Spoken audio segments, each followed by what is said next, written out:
पवन भैया जी सत साहिब, मेरा कुछ शंकाएं हैं जो आप कृपा करके शंकाओं को समाधान कीजिए। पहला है कि रक्षा सूत्र किस हाथ में बांधनी है, क्योंकि पहले परंपरागत रूप से लड़की को बायां हाथ में और लड़का को दाहिना हाथ में बंधवाया जाता था। इसमें गुरु जी का क्या आदेश है। दूसरा है कि घर में शादी है और सभी अनुपदेशी हैं, तो क्या कपड़ा खरीदने में हम सहयोग दे सकते हैं। तीसरा है कि ऑनलाइन नाम दीक्षा अप्रैल 2020 में लिए थे, जो सतनाम मिल गया है, तो इसमें शंका समाधान कीजिए कि प्रथम मंत्र और सतनाम दोनों मिक्सिंग जाप कर सकते हैं। मिक्सिंग जाप का मतलब है कि जैसे 20 मंत्र 10-20 मंत्र प्रथम मंत्र कर लिए, फिर सतनाम भी कर लिए, फिर टाइम मिला तो प्रथम मंत्र कर लिए, फिर सतनाम कर लिए। ऐसा क्या कर सकते हैं, या फिर प्रथम मंत्र 108 बार पूरा करके ही सतनाम करना है। और चौथा है कि क्या जीन्स पहन सकते हैं। और पांचवा है कि सतनाम जो है, सतनाम का जो नियम मर्यादा है वो मेरे पास नहीं है, तो उसका नियम मर्यादा मुझे चाहिए। सत साहिब। बंदी छोड़ सतगुरु रामपाल जी महाराज जी की जय हो। सतसाई बहन, आप जी का प्रथम सवाल है कि परम पूज्य सतगुरु रामपाल जी महाराज जी से नाम दीक्षा लेते समय हमें जो एक लाल कलर का धागा मिलता है, जिसको हाथ की कलाई पे बांधा जाता है, और वर्तमान में समाज में जो प्रथा है उसके हिसाब से औरतें उसको दाएं हाथ पे बांधती हैं, पुरुष उसको बाएं हाथ पे बांधते हैं। तो क्या ऐसी कोई प्रथा सतगुरु रामपाल जी महाराज जी की भक्ति में भी है? क्या ऐसा कोई नियम है? तो बहन दास तो यही कहेगा कि ये पूर्ण परमेश्वर की सत भक्ति है, और सत भक्ति में आडंबर और पाखंड के लिए, कुरीतियों के लिए, प्रथाओं के लिए, परंपराओं के लिए लेस मात्र भी जगह नहीं है। तो ये आपकी अपनी इच्छा, आपकी अपनी मर्जी के ऊपर निर्भर करता है कि आप परमेश्वर के रक्षा सूत्र को कौन से हाथ में बांधना चाहती हैं। दूसरा आप जी का सवाल है कि मेरे परिवार में मैं अकेली उपदेशी हूँ और परिवार में शादी है, तो क्या मैं उनके साथ में शॉपिंग करने जा सकती हूँ, सामान वगैरह खरीदने के लिए उनके साथ जा सकती हूँ। यदि मैं उनके साथ गई तो मेरी किसी मर्यादा का हनन तो नहीं होगा, मेरे को कोई दोष तो नहीं लगेगा। देखिए बहन, जहां तक दास का आइडिया है, आप उस परिवार की बहू हैं और आप अकेली उपदेशी हैं, तो बहन ऐसी स्थिति में आप उनके साथ में जा सकती हैं। मार्केट में, बाजार में कोई भी चीज खरीदने के लिए, शॉपिंग के लिए आप जी अपनी सास के साथ में, अपने पति के साथ में, ननद के साथ में, देवरानी जेठानी के साथ में आप जी जा सकती हैं। जाने में किसी प्रकार का कोई दोष नहीं है, लेकिन ध्यान इतना रखना कि वो दुल्हा या दुल्हन के लिए जो भी ड्रेस खरीदें, जो भी वो लोग ज्वेलरी खरीदें, आप उसमें अपनी सहमति मत देना। आप अपनी इच्छा मत बताना कि ये जी ये वाला अच्छा नहीं है, ये वाला ले लो। नहीं जी, ये लहंगा सस्ता है, अच्छा भी नहीं लग रहा, इसका कलर भी ठीक नहीं है, वो लो जिसपे लाल कलर की देखो कैसा कैसा सुंदर सुंदर चित्र बने हुए हैं। इस तरीके से आपने अपनी चॉइस नहीं बतानी है। जैसा उनको अच्छा लगे वो अपना खरीदे, और आपसे यदि वो पूछें कि बेटा ये कैसा है, तो आप उनको यही कहते हुए उनको बोल दो कि माता जी आपको पसंद आ गया, आपने देख लिया, और क्या अच्छा होगा, ठीक है, बहुत अच्छा है माता जी, कोई दिक्कत नहीं। इस तरीके से आप जी यदि आपसे पूछें तो आपने केवल इसी तरीके से उनका सहयोग करना है। तीसरी आपकी शंका है कि भगत जी मैंने प्रथम नाम लिया, फिर मुझे सतनाम मिला, दोनों मंत्र में जाप करती हूँ, तो मेरी शंका ये है कि मैं दोनों मंत्रों का मिक्सिंग जाप कर सकती हूँ या नहीं। मिक्सिंग का मतलब होता है कि क्या मुझे प्रथम नाम को पहले जाप करना पड़ेगा पूरी 108 माला, या फिर मैं बीच बीच में सतनाम भी जाप कर सकती हूँ। तो देखिए बहन, ये परमात्मा की भक्ति है। परमात्मा ने इस भक्ति को बहुत ही सीधे तरीके से हमें बताया है, बहुत ही सहज ये भक्ति है परमात्मा की, और इसमें ऐसी कोई बाध्यता नहीं है कि आपको सबसे पहले प्रथम नाम की माला करनी पड़ेगी, उससे पहले आप सतनाम नहीं कर सकते। ऐसा कुछ नहीं है। परमेश्वर ने कहा यदि रात को 2 बजे भी आपकी आंख खुल जाती है और आपकी मंत्र करने की इच्छा हो, तो आप कोई भी मंत्र जो आपकी जुबान पे आ जाए उसी को आप कर सकती हैं। उसी का सुमरण, जैसी विधि परमात्मा ने बताई है उस विधि से आप जी उसका सुमरण कर सकती हैं। मान लीजिए आप सुबह उठते ही आपने सतनाम के 4 मंत्र कर दिए, उसके बाद आपको कोई काम याद आ गया, आप अपनी रसोई में चली गई, वहां मान लीजिए आपको प्रथम मंत्र की आपको याद आ गई, आप जितने मर्जी 2, 4, 5, 10 जितने मंत्र कर सकती हो आप प्रथम मंत्र के कर लीजिए। फिर मान लीजिए आपका ध्यान हट गया, फिर आपको 2 मिनट बाद में सतनाम याद आ गया, आप सतनाम के सुमरन कर लीजिए, 2, 4, 5, 10 जितना भी आप करना चाहो। ऐसी कोई बाध्यता इस भक्ति मार्ग में नहीं है, बहुत ही सहज मार्ग है, बस मंत्र होने चाहिए हमारे, ये गुरुदेव ने बताया। तीसरा आपका सवाल है कि भगत जी क्या हम जीन्स वगैरह पहन सकते हैं? तो बहन देखिए, जीन्स को लेकर आजकल सतलोक आश्रम मैनेजमेंट हरियाणा की तरफ से भी एक पीला पर्चा आया हुआ है और संगत में से काफी भगत भाई बहनों ने अपनी अपनी प्रतिक्रिया भी दी है। कुछ ने सही बताया, कुछ ने उसको गलत बताया। गलत बताने के पीछे का रीजन उनका ये था कि कुछ लोगों ने सतलोक आश्रम मैनेजमेंट हरियाणा के शंका समाधान वाले नंबरों पे फोन किया और उनसे पूछा, क्योंकि देखिए ये परमात्मा की भक्ति है और परमात्मा ने लाखों की संख्या में सत्संग कर रखे हैं और जो भी भगत इस परमात्मा से जुड़ता है वो एकदम से सारे सत्संग नहीं सुन सकता है, इसलिए शंकाएं होना जाहिर सी बात है। तो जब लोग वहां पे फोन करते हैं और उनसे पूछते हैं कि भाई हमने तो ऐसा कभी सुना नहीं, तो भाई ये बताइए कि क्या ये गुरुजी का आदेश है, और यदि गुरुजी का आदेश है तो गुरुजी ने क्या सोच के मना किया है, इसका रीजन क्या है, और ये जानने का हमारा अधिकार भी है, क्योंकि परमेश्वर सतगुरु रामपाल जी महाराज जी ने हमें प्रथम नाम के साथ में जो 11 मंत्र दिए हैं और सतनाम के साथ में हमें जो 33 या 34 नियम दिए हैं, हर नियम के पीछे एक लॉजिक है, एक रीजन है, एक कारण है, और कारण क्या है वो परमात्मा ने अपने सत्संगों में खुल के बताया है। अगर कोई भगत भाई बहन परमात्मा के वो सत्संग नहीं सुन पाया है और यदि सतलोक आश्रम मैनेजमेंट हरियाणा के शंका समाधान पे फोन करके पूछता है, तो ये जाहिर सी बात है सतलोक आश्रम मैनेजमेंट हरियाणा के शंका समाधान पे जो भी भगत भाई बहन बैठते हैं, ये उनकी जिम्मेदारी बनती है कि वो उस भगत को परमात्मा के ज्ञान आधार से संतुष्ट करें कि भगत जी परमात्मा ने इसके पीछे का ये रीजन बताया। लेकिन जो ऑडियो दास ने सुनी है, उन ऑडियो में केवल उन लोगों ने यही कहा कि भाई गुरु जी का आदेश है, मानना है तो मानो, नहीं मानना तो नहीं मानो। तो भाई ऐसे बात नहीं बनती है। जैसे परमात्मा ने हमें प्यार से हर चीज को समझाया है, उसी तरीके से आप लोगों ने भी भगत समाज को समझाना पड़ेगा यदि आप शंका समाधान करने बैठे हो तो बहन देखिए, जीन्स के पीछे का जो रीजन है, और परमात्मा ने खाली अकेले जीन्स के लिए मना नहीं किया बहन, जीन्स से परमात्मा की कोई दुश्मनी नहीं है। परमात्मा ने अपने सत्संगों में स्पष्ट रूप से कह रखा है कि देखिए, परमात्मा की भक्ति ग्रहण करने के बाद में और ये नियम वगैरह पता होने के बाद में और इतने सत्संग सुनने के बाद में आपको ये समझ में आ जानी चाहिए कि ये मोक्ष वाली भक्ति है, और मोक्ष वाली भक्ति में परमात्मा भगत को हंस बनाएंगे। और हंस कौन होता है? हंस वही होता है जो अपना सीधा साधा तरीके से रहे, ना कोई ज्यादा चटक मटक करे, ना ज्यादा ऊपर मुंह करके चले, बिल्कुल सिंपल सादा। परमात्मा कहते हैं साधु सोई जो सीधा चाल है। तो हमें हर तरीके से हमने भगत बन के रहना होगा। परमात्मा ने बताया कि भगत का बोलना, भगत का चलना, भगत का उठना, भगत का बैठना, भगत का पहनना एक बिल्कुल सभ्य होना चाहिए। उनके भगत के उठने, बैठने, चलने, बोलने में भी कहीं कोई अश्लीलता नजर नहीं आनी चाहिए, किसी भी प्रकार की कोई असभ्यता नजर नहीं आनी चाहिए।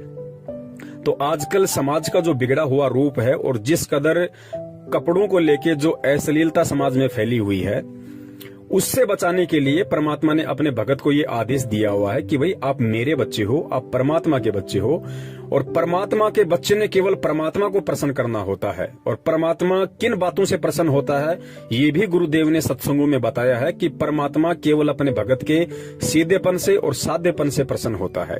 हम परमात्मा को होठ लाल करके, हम परमात्मा को बाल काले करके, या हम परमात्मा को मेकअप करके, फेशियल करके, या सोना पहन के, चांदी पहन के, तड़क भड़क वाले कपड़े पहन के हम परमात्मा को 7 जन्म में भी खुश नहीं कर सकते।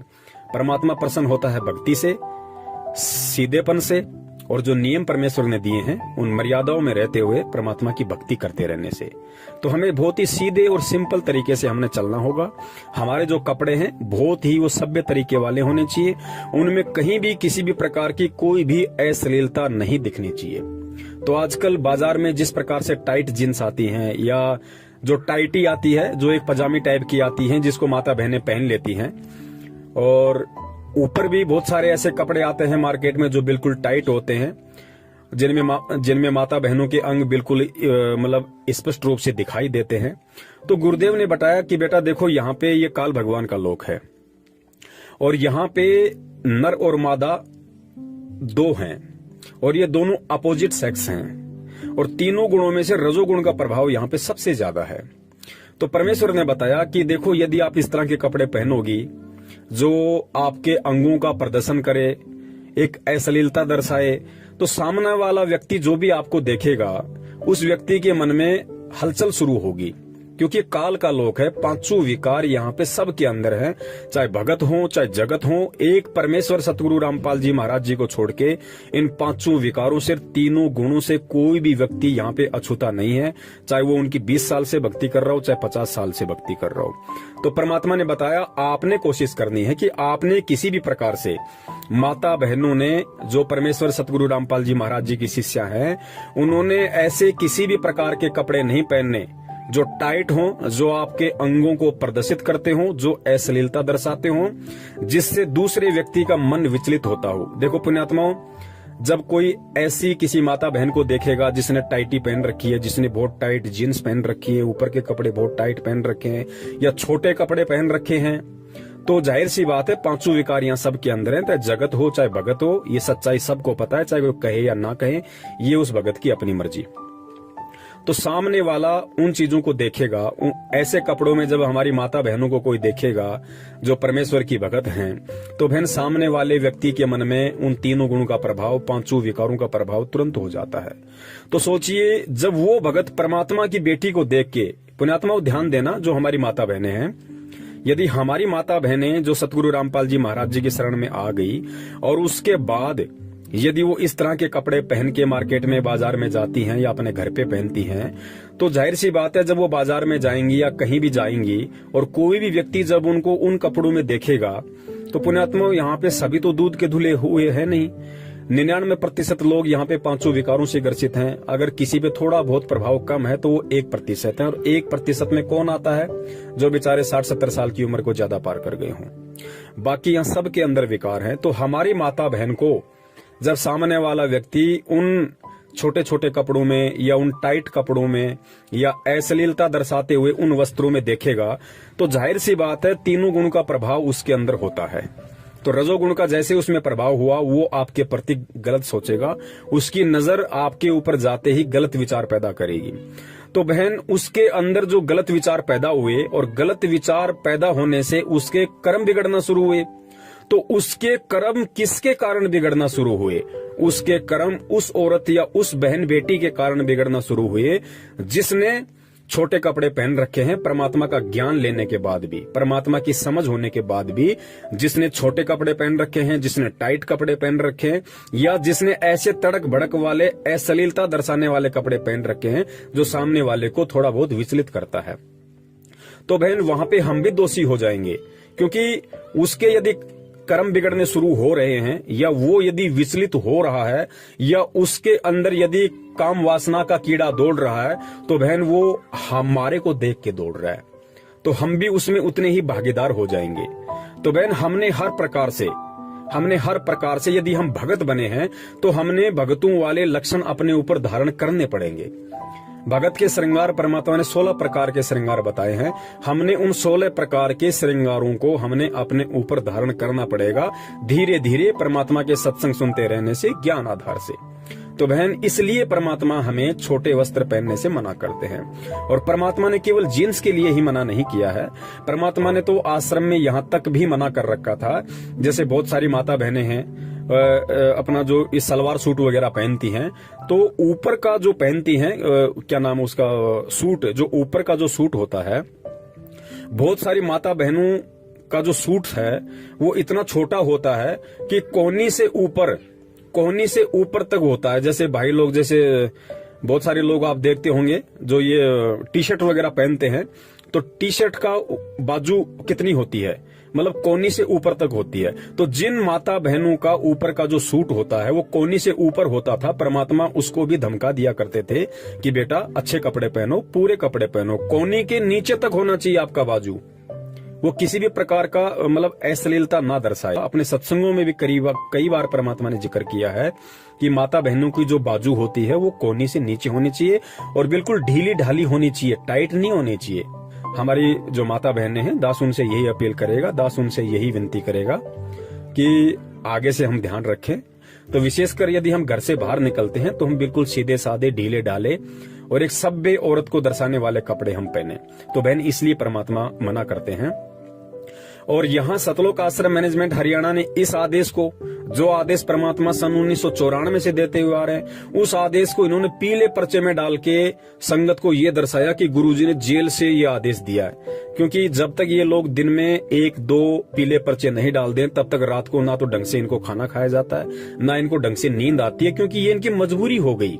इन लोगों को आदत पड़ गई कि हमने 1 या 2 पीले पर्चे जबरदस्ती अड़ंग बड़ंग करके हमने संगत में डालने ही डालने। तो इन्होंने ऐसा आदेश पारित करके भेजा है, गुरु जी का आदेश आया है, माता बहनों ने टाइट जींस नहीं पहननी है। अरे भैया, परमात्मा का क्या आदेश आया है? परमात्मा तो सन 1994 से आदेश दे रहे हैं, अपने हर सत्संग में आदेश दे रहे हैं। क्या परमात्मा जेल से जाके अब ये आदेश देंगे? तो फिर तो परमात्मा सारे आदेश देंगे फिर जेल से। परमात्मा ने जींस वाला आदेश क्यों दिया? परमात्मा तो उसमें ये लिखते, अगर परमात्मा का आदेश होता जेल से तो परमात्मा तो ये लिख के भेजते कि बेटो, मैंने जो प्रथम नाम के समय जो 11 नियम दिए हैं, सतनाम के समय मैंने जो 34 नियम दिए हैं, और मेरे सत्संगों में मैंने जितने भी नियम दिए हैं, तुम्हें उन सब का पालन करना होगा, तभी तुम परमात्मा की भक्ति पे टिक पाओगे और भक्ति के लायक तुम बन पाओगे। परमात्मा एक स्पेशल आदेश क्यों देंगे भाई कि टाइट जींस नहीं पहननी है, खुली खुली जींस पहन सकते हो? परमात्मा ने तो हमेशा कहा कि खुला खुला कपड़ा, चाहे जींस हो, चाहे स्वेटर हो, चाहे पैंट हो, चाहे ट्राउजर हो, चाहे सलवार सूट हो, कोई भी कपड़ा हो, हमने खुला खुला ही पहनना है। हमने ढीले ढाले कपड़े पहनने हैं, हमने अश्लीलता दर्शाने वाले कपड़े नहीं पहनने।